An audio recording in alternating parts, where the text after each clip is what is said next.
देखिए आयुर्वेद कहता है कि धर्म अर्थ काम मोक्ष आरोग्य मूलमुत्तमम, अर्थात जो व्यक्ति का जो धर्म है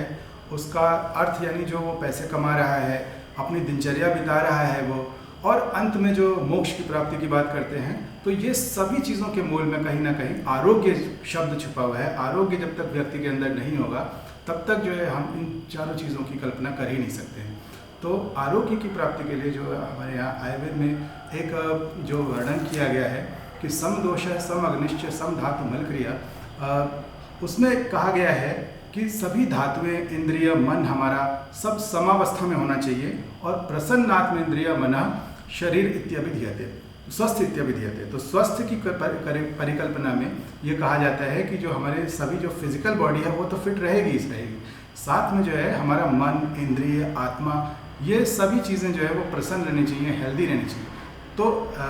आयुर्वेद में शुरू से ही जो है मन के बारे में और हमारे जो क्या कहते हैं आत्मा के बारे में, शरीर के बारे में, सभी को होलिस्टिक अप्रोच लेकर के चिकित्सा करने के लिए कहा गया है, और कहा गया है कि सभी चीज़ें स्वस्थ रहेंगी तभी एक व्यक्ति को हम कह सकते हैं कि वो स्वस्थ है सही मायने में। हिताहितम सुखम दुखम आयुष तस्य हिताहितम, आयुष ये कहा गया है कि जो आयुर्वेद है उसमें हितकर आयु, अहितकर आयु दोनों का वर्णन किया गया है, और सुख आयु और दुख आयु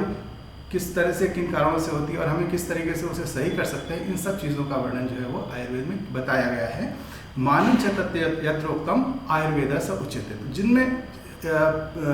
तमाम तरीके जिनके द्वारा हम इस